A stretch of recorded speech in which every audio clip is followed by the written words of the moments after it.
За Монгол Улсын ерөнхий сайд хөлсөх хятад улс төлөвлөсний айлчил хийгээд машин скотлонтоор бас орж ирэхдээ ер нь энэ өмнөд Монголын бүс нутагт бас тулгамж байгаа асуудал талаар ард иргэдтэй уулзаж бас тэдний саналуудыг сонссон. Ер нь энэ 5-7 бүлэг ордохоос илүүтэйгээр ер нь нарийн сухатын бас бүлэг орд дээр бас үүсгэж байгаа зарим нөхцөл байдлын талаар ер нь нарийн сухатын бүлэг орд бол ер нь Монгол Улсын эдийн засгийг бас нэгтэй хөргөмөр оруулж байгаа. Өмнөх онуудад бас гаргасан нүүрсний экспортын 50% дангаараа бас бүрдүүлж байгаа ийм том бүлэг орд. Тэгээ энэ дээр ер нь засгийн газрын зүгээс бас онцгой ач холбогдол өгөөд за мөн зарим уулзсан иргэдийн бас зүгээс хүсэлт гаргасан дээр хүсэлтийн талаар яг л шааж зүрхний яамны сайд, замтайр яамны сайд, уухай хүнд үйлдвэрийн сайднаас бас очиж газар дээр нь уулзаж ард иргэдийн саналуудыг сонсож ер нь эдийн засгийн эргэлтэнд оруулж байгаа нарийн сухад бүлэг ордын талаарх үйл ажиллагаа явуулж байгаа нөхцөл байдлын талаар шийдвэрүүдийг бас гаргаж ард иргэдтэй уулзаж тодорхой бас шийдлүүдийг бас гаргаж ирэхийг бол үүрэг болгосон байна. За өнөөдөр ер нь бүрэн байгаль орчин замтайр Улахан сайдын бас халсан ажлын хэсэг бол нарийн сухатын бүлэг орд дээр очиж ажиллаж тэнд ажиллаж байгаа Улахан компаниудын үйл ажиллагаатай танилцаж зам нутгийн ард иргэдтэй бас уулзалтайсан байгаа. За энэ бол нэлээд бас тийм үр дүнтэй ач холбогдолтой бас уулзалт боллоо гэж бодож байгаа. Үйлдвэрлэлүүд нэлээд эрчтэй хөгжиж байгаа. Ялангуяа Улахан үйлдвэр хөгжснөөрөө тэнд ажил амьдарч байгаа ард иргэд малчин иргэдийн бас бухимдал бас үүссэн ийм нөхцөл байдал бол ард иргэд байсан.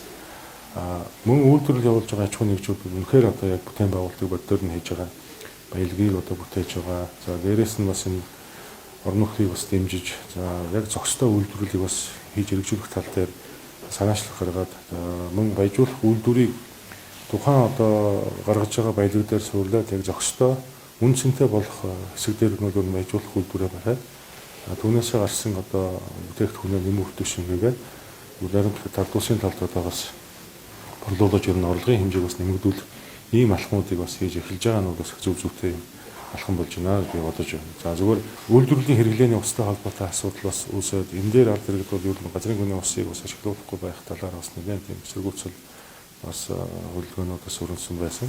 За энэ хөдөлгөөнүүд бол тухайн үйлдвэрлэл бас шинж тухааны тооцоо судалгаатай за яг зохистой хэрэглээ, усны хэрэглээг бас зөв зохистой ашигладаг юм шилдэг технологиуд дэлхийд бас гараад ирсэн байгаа. Тэр технологиудыг бас туршилтын байдлаар шинэ аж ахуйн нэгжүүд бас нэвтрүүлж байгаа бодит байдалтай нь бас танилцсан. За ер нь нийт газрын гадаргууны үйлдвэрлэлийн хэрэглээний ус авал ер нь нэг 90% 100% авлаа гэхэд нэг 90% нь бол дахин өөрөө бас эдийн үйлдвэрлэлийн хэрэглэлтэнд оруулаж бас эдийн засгийн өрөөгөөж бас нэмэгдүүлэхийн тал дээр бол тэргүүний технологиг бас нэвтрүүлж ажиллаж байгаа нь бол харагдсан. За энэ дээр холбогдох байгаль орчны яамны улсуудаа бас ярилцж байгаа ер нь бас бид нар нэгдсэн нэг тийм ойлголтод хүрж тодорхой бас шийдлүүдийг гаргаж хүсэлт гаргасан ард иргэд бол албан ёсны хариуг нь явуулнаа. Ер нь нарийн сухатын бүлэг орд дээр бид цаашдаа бас нэлээд ач холбогдол өгч ер нь бас ажиллах хэрэгтэй байна гэж бодож байна. Шинээр байгуул үйл ажиллагаа явуулах гэж байгаа уулуурхааны аж ахуйн нэгжтэй бас уулзаж за толгомж байгаа асуудал төр иргэдийн орон нутгийн онцлогтой замын хатуушилтай замын асуудал за мөн сумын төвөөс уурхай хүртэлх 23 км авто замын асуудлуудыг ер нь бид бол бас шийдэх гарцуудыг бас замтайрын сайд болон уулуурхайн компаниудаа санал солилцоход бол бас тэр сум орон нутгаас уурхай хүрж байгаа 23 км авто замыг бол бид бол шийдэлд хүрээд шийдэх юм боломжтой гэдэг бас тайлбарыг бол аж ахуйн нэгжүүд бас өгж байгаа. Ер нь нааштай бас асуудлыг шийдэх гарцууд бас эхнээсээ илэрч сандууд гарч ирнэ гэж бодож байна. За шууд нарийн буруу тисээс Баян хүртэлх 230 хэдэн км автозамын асуудлыг бол ерөн замтайрын сайд бол концессийн асуудлаар шийдэж явчих бол боломжтой байна гэж бид үзэж байгаа. Энэ шийдлүүд бол ингээд засгийн газрын хуралдаанаар танилцуулах гэдэг шийдвэр гараа явна. За ер нь эрчим хүчний бас төвтлөлийн хөсөр байгаад байгаа.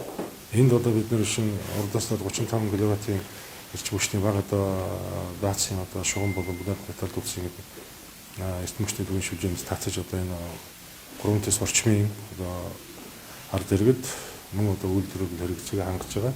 За 110-ын шугам татах асуудал бас яригдах юм шиг байна. Тэгээ энийг бол бид нар бас газрын хэмжээнд бас яригдаж ер нь хариуцж яг салбар хариуцж байгаа сайттай бас өхний хэмжээнд бас санал солилцож за хүсэлт ирвэл аж ахуй нэгжүүд ирсэн хүсэлтийг бас бид нар хүсэлт дээр суурлаад асуудлыг бас ер нь зөв талаас нь бас тайлбарлаж гарах хэрэгтэй гэж бодож байгаа. Энэ эрчим хүчний тогтворлын их усүрээс болоод ер нь уул уурхайн одоо энэ үйлдвэрлэлийн борлуулалтын орлого цаашлаад цул зогсолтой хийх ачаалт бүрэн ачаа одоо бүтэн чөлөөрөө бас ажиллаж чадахгүй юм нөхцөл үүсэж байгаа. Зүүн Монгол ч гэсэн одоо дорнод болон зүүн бүсийн одоо орчимд бас эрчим хүчний тогтворлын их усур бас яг адил хэмжээнд бол гарч байгаа. Тэгээ энэ асуудлыг бол бид нэр бол ойрын хугацаанд бас эрчим хүчний яам дээр бас гол одоо салбарын яам болгоо гаргаад бид бол энэ дээр нь бас мэдээж уулуурхай салбарнууд эрчим хүчний салбартайгаа уялдаж энэ экспортод гарах бараа бүтээгдэхүүнийг бид нэр яг одоо 100% хэмжээнд бас гарах хэрэгтэй гэдэг нь байр суурьтай байгаа. Ер нь бол ашигт малтмуулын үн ханш одоо ийм өсөлттэй байгаа, боломжтой байгаа үед бид бол аль болох хэмжээгээр ер нь өөрснийхөө хэмжээг экспортод гаргах, бусад одоо дагалдах металлууд, өнгөт металлын хэмжээг ч гэсэн хэмжээгээр гаргаж орлогоо одоо буцаж улсдаа төвлөрүүлэх ажлыг маш хурдан хийх ёстой гэж бодож байна.